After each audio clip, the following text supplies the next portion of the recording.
Welcome back to my YouTube channel nursing care with education. तो आज आपका हमारा टॉपिक है COPD, chronic obstructive pulmonary disease. तो आज हम बात करेंगे मेडिकल सर्जिकल नर्सिंग या एडल्ट हेल्थ नर्सिंग का एक टॉपिक है जो कि यूनिट थर्ड में आता है, क्रॉनिक ऑब्स्ट्रक्टिव पल्मोनरी डिजीज। तो आज क्रॉनिक ऑब्स्ट्रक्टिव पल्मोनरी डिजीज क्या होता है, इसकी डेफिनेशन, इसका इंट्रोडक्शन, इसकी एटियोलॉजी, क्लिनिकल साइन और सिम्टम्स एवं इसका ट्रीटमेंट के बारे में आज हम पढ़ेंगे।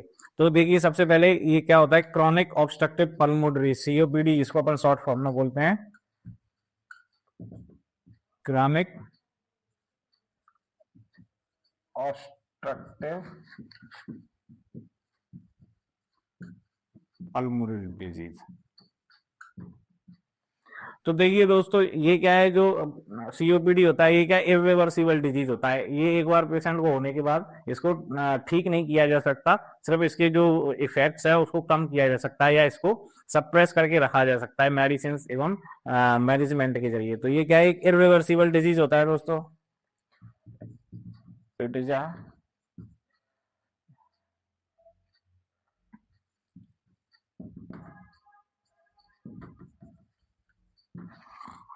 ये इरिवर्सिबल डिजीज होता है एवं ये प्रोग्रेसिव डिजीज होता है। मतलब धीरे धीरे जब ये पेशेंट को एक बार से इसके साइन और सिम्टम्स दिखाई देने लगते हैं तो धीरे धीरे ये डिजीज क्या है, अपने क्रॉनिक कंडीशन में जाने लगता है। तो ये क्या है, एक प्रोग्रेसिव डिजीज है। It is a progressive disease.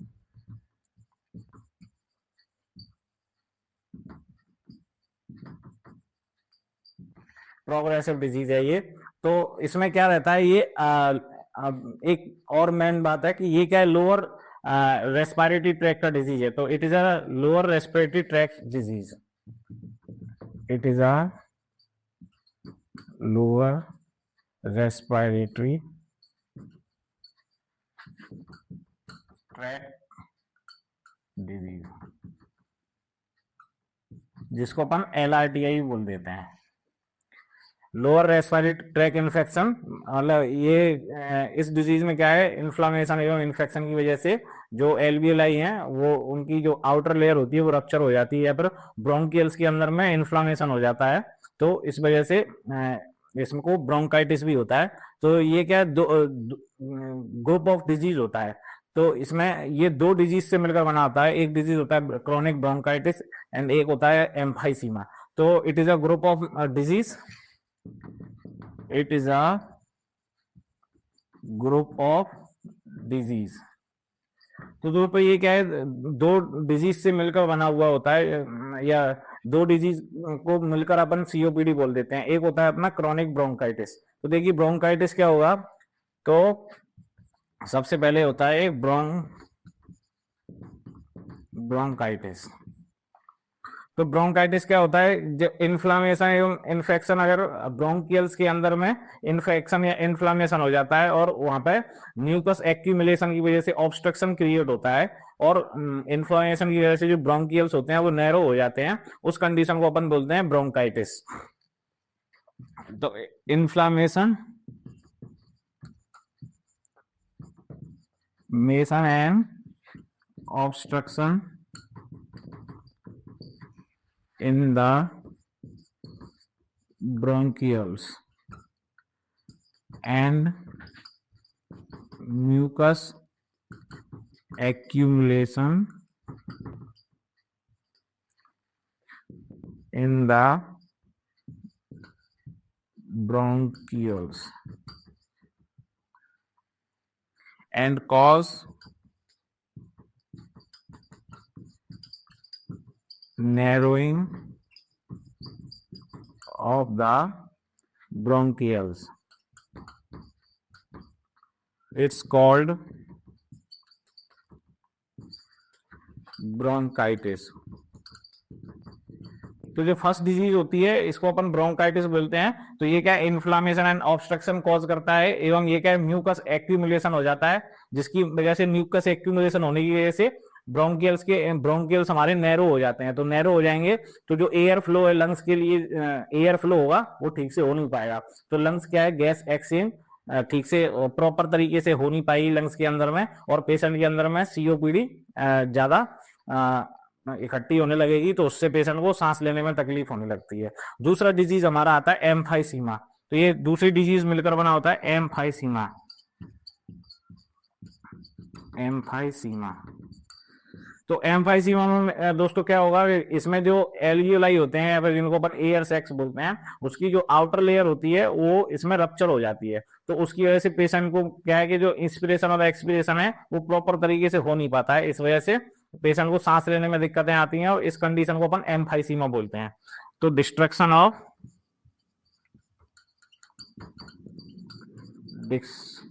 Of alveoli या फिर एयर सैक भी बोलते हैं इनको, इट्स कॉल्ड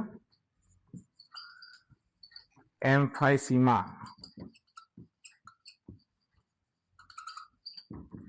तो एम्फाइसीमा किसको बोलेंगे दोस्तों, जो एल्वियोलाई है उसकी जो आउटर लेयर है वो रप्चर हो जाएगी, तो उस कंडीशन को कौन एम्फाइसीमा बोलेंगे। तो जो सीओपीडी है ये दो डिजीज से मिलकर बना होता है, क्रॉनिक ब्रोंकाइटिस या फिर ब्रोंकाइटिस एवं एम्फाइसीमा। साथ में हमें सीओपीडी में अस्थमा भी देखने को मिलता है कभी कभी। तो ये हमारी ये डेफिनेशन हो गई। अब अपन इसकी एटियोलॉजी देख लेते हैं कि एटियोलॉजी क्या, कॉज क्या क्या रहेंगे इसके। इसको लिखना चाहे तो लिख लीजिए।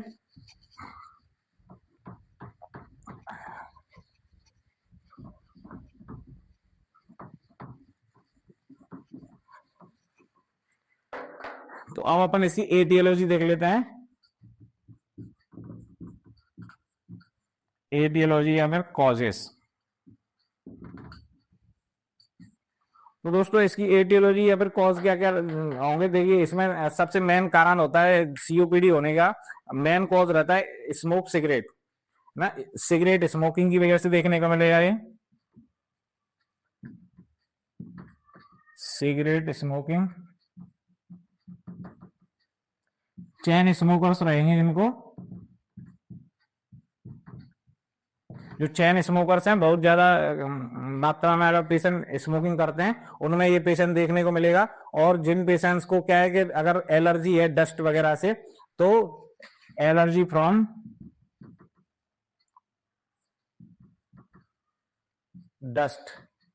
डस्ट से जिनको एलर्जी है उनको ये ज्यादातर देखने को मिलता है। जहां एयर पॉल्यूशन होता है, एयर पॉल्यूशन की वजह से ये ब्रोंकाइटिस या एम्फाइसीमा देखने को मिलता है, या इन लोगों में होने के चांसेस ज्यादा है। एटियोलॉजी या फिर अपन रिस्क फैक्टर देख रहे हैं साथियों।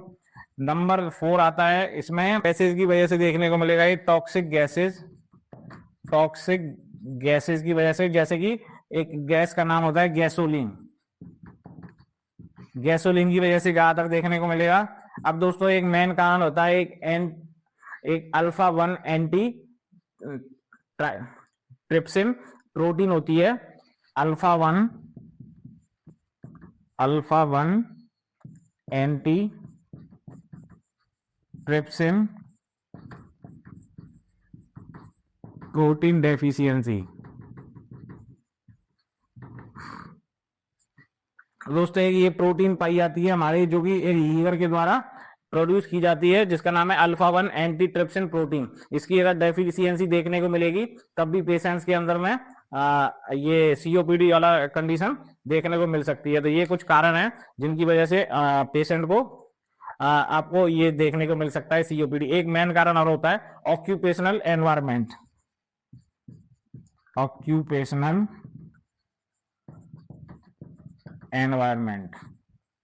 देखिए इसका मतलब क्या हुआ, ऑक्यूपेशनल एनवायरनमेंट मतलब जो लोग डस्ट वाली जगह पर काम करते हैं, मान लीजिए पत्थर कटिंग का काम कर रहे हैं या फर्नीचर का काम कर रहे हैं, यहाँ पर डस्ट बहुत ज्यादा उड़ती है, तो उस डस्ट से पेशेंट को एलर्जी अगर हो रही है तो उस वजह से भी उस केस में भी सीओपीडी देखने को मिल सकता है। तो ये हमारी कुछ एटियोलॉजी हो गई। अब अपन इसके देख लेते हैं साइन और सिम्टम्स। Sign and symptoms. तो दोस्तों साइन और सिम्टम्स, इसमें साइन और सिम्टम को अपन क्लिनिकल मैनिफेस्टेशन भी बोल देते हैं। तो इसमें सबसे ज्यादा पेशेंट को क्या देखने को मिलेगा, परसिस्टेंट कफ देखने को मिलेगा मित्रों,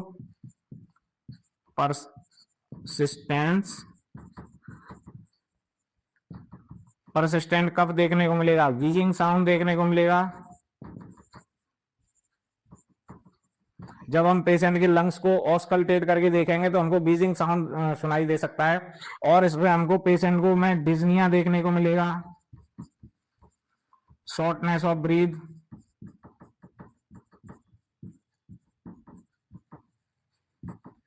पेशेंट में फटीग देखने को मिल सकता है,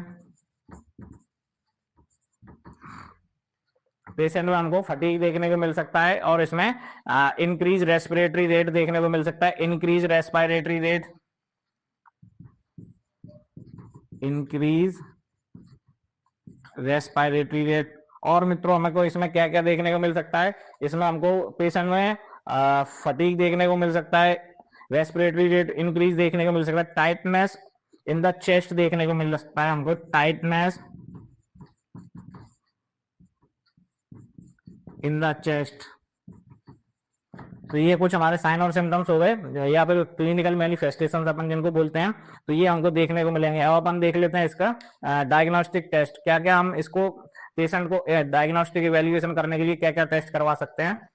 तो हमारे डायग्नोस्टिक टेस्ट रहेंगे, सीओपीडी को डायग्नोसिस करने के लिए हम कुछ मुख्य टेस्ट करवाते हैं, तो जिसमें कि हमारा फर्स्ट नंबर का टेस्ट ही आ जाता है। सबसे पहले अगर हमको कोई भी पेशेंट है उसको अगर सांस लेने में तकलीफ महसूस हो रही है, अगर आप हॉस्पिटल में हैं, तो सबसे पहले आप उस पेशेंट का एवीजी करवाएंगे, डायग्नोस्टिक टेस्ट।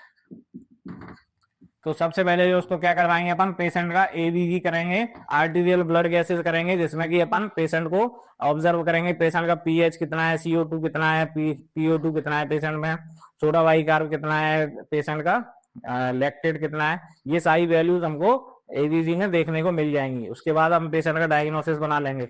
नेक्स्ट पेशेंट के अपन लेबोरेटरी टेस्ट करवाएंगे, तो जिसमें कि हम सीवीसी, केएफटी, एलएफटी, सीआरपी करवा सकते हैं मित्रों, ठीक है। बाकी हम पेशेंट का रेडियोलॉजी टेस्ट करवाएंगे। रेडियोलॉजी टेस्ट में दोस्तों हम पेशेंट का चेस्ट एक्सरे करवाएंगे, सीटी स्कैन करवाएंगे, सीटी स्कैन, एमआरआई अगर डॉक्टर एडवाइस करते हैं तो एमआरआई करवा सकते हैं। बाकी दोस्तों एक टेस्ट होता है पल्मोनरी फंक्शन टेस्ट, हम पेशेंट का पल्मोनरी फंक्शन टेस्ट करवाएंगे, पल्मोनरी फंक्शन टेस्ट करवाएंगे दोस्तों। और पेशेंट इसमें हम क्या करवा सकते हैं दोस्तों, चेस्ट एक्सरे करवा लिए हम, और बाकी के पेशेंट का स्पुटम जांच करवाएंगे, स्पुटम टेस्ट करवाएंगे, स्पुटम सीएस करवाएंगे, स्पुटम कल्चर एवं sensitivity test, culture and sensitivity test. तो कल्चर में बैक्टीरिया वायरस का पता चल जाएगा कौन किस बैक्टीरिया की वजह से पेशेंट को दिक्कतें आ रही हैं, और सेंसिटिविटी टेस्ट से हमें पता चल जाता है कि कौन सा एंटीबायोटिक रेजिस्टेंट है और कौन सा एंटीबायोटिक उसके सेंसिटिव है। जो रेजिस्टेंट एंटीबायोटिक्स होते हैं उनको हम पेशेंट को नहीं दिया जाता है, और जो सेंसिटिव एंटीबायोटिक है उसमें से हम चूज करके पेशेंट को दे देते हैं। तो इस तरह से हम पेशेंट को डायग्नोसिस टेस्ट कर लेंगे। उसके बाद दोस्तों आ जाता है हमारा ट्रीटमेंट। ट्रीटमेंट में हम सबसे पहले पेशेंट को मेडिकल मैनेजमेंट देंगे, मेडिकल मैनेजमेंट। तो मेडिकल मैनेजमेंट में हम पेशेंट में दवाइयों के साथ में किसी भी डिजीज को ट्रीट किया जाता है, उसको अपन मेडिकल मैनेजमेंट बोलते हैं। तो सबसे पहले हम पेशेंट को एंटीबायोटिक्स दे देंगे। एंटीबायोटिक्स दोस्तों अगर किसी तरह किसी डिजीज से इन्फ्लामेशन हो रहा है तो इन्फ्लामेशन को कॉज करेंगे। अगर पेशेंट हॉस्पिटल में आ रहा है तो हॉस्पिटल एक्वायर्ड इन्फेक्शन है उससे भी प्रिवेंट करेगा। एंटीबायोटिक दे देंगे, पेशेंट को कॉर्टिकोस्टेरॉइड देंगे, कॉर्टिकोस्टेरॉइड्स। कॉर्टिकोस्टेरॉइड एंटी इन्फ्लामेटरी रहेगा, तो ये क्या इन्फ्लामेशन को रोकेगा। नेक्स्ट पेशेंट को हम एंटी हिस्टामिन ड्रग देंगे। अगर पेशेंट को किसी से एलर्जी है किसी चीज से तो एंटी हिस्टामिन ड्रग्स दे देंगे पेशेंट को। और पेशेंट को अपन इसमें ट्रीट करने के लिए ऑक्सीजन थेरेपी दे सकते हैं दोस्तों, ऑक्सीजन थेरेपी, ऑक्सीजन थेरेपी भी दे सकते हैं मित्रों। इसमें अगर पेशेंट को जरूरत पड़ रही है तो हम बाईपैप या फिर सीपैप की भी मदद ले सकते हैं, बाईपैप या फिर सीपैप की भी दे सकते हैं पेशेंट को अगर सांस लेने में दिक्कत आ रही है या फिर CO2 बहुत ज्यादा बढ़ गया है तो CO2 को वॉश आउट करने के लिए अपन सीपैप बाईपैप का इस्तेमाल कर सकते हैं। अब दोस्तों इसमें क्या आ जाता है, नेक्स्ट सर्जिकल मैनेजमेंट आ जाएगा। हम ट्रीटमेंट पढ़ रहे हैं मित्रों, तो ट्रीटमेंट अपन किस तरह COPD को ट्रीट कर सकते हैं तो इसमें हमारा आ जाएगा सर्जिकल मैनेजमेंट।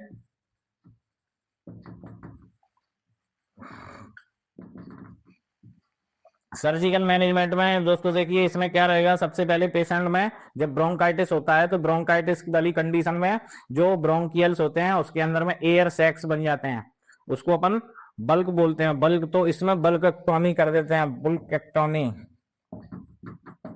बुलेक्टॉमी कर देते हैं। तो जो बल्क बने हैं जिसके अंदर में फ्लूइड एक्यूमुलेशन हो गया है, बैलून जैसी संरचना स्ट्रक्चर बन जाता है ब्रोंकियल्स के अंदर में, तो उसको काट के हटा दिया जाता है या फिर उन बैलून्स को रप्चर कर दिया जाता है, जिसकी वजह से ऑब्स्ट्रक्शन कॉज हो रहा था। तो जिससे जो ब्रोंकियल्स हैं वो ओपन हो जाते हैं। साथ में अपन सॉरी दोस्तों, इसमें क्या मेडिकल मैनेजमेंट में एक चीज और देते हैं, पेशेंट को क्या अपन ब्रोंको डायलेटर से नेबुलाइज करवाते हैं, है ना। ब्रोंको डायलेटर्स होते हैं जैसे कि नेबुलाइजर्स, ब्यूडीकॉट, ड्यूलिन, इप्रावेंट, ये क्या है ब्रोंको डायलेटर्स रहते हैं।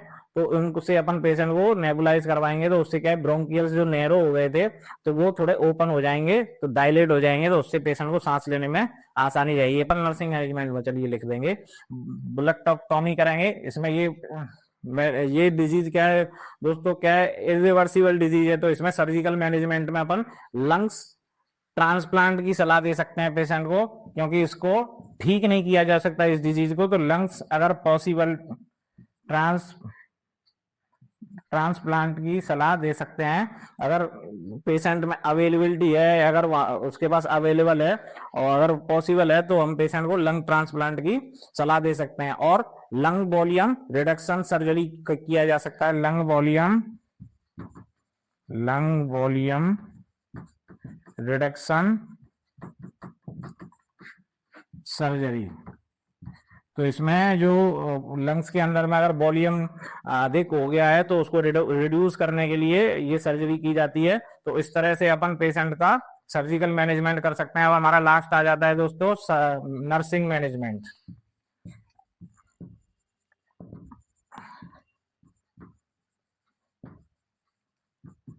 तो नर्सिंग मैनेजमेंट में देखिए दोस्तों, जो भी नर्स के द्वारा पेशेंट को केयर दी जाती है तो उसको अपन नर्सिंग मैनेजमेंट बोलते हैं। तो इसमें हमारा रोल यही रह जाता है, एज अ नर्स हम पेशेंट को क्या क्या क्या सपोर्टिव केयर दे सकते हैं। तो हम पेशेंट को सबसे पहले कंफर्ट पोजीशन देंगे, कंफर्टेबल पोजीशन एंड एनवायरमेंट।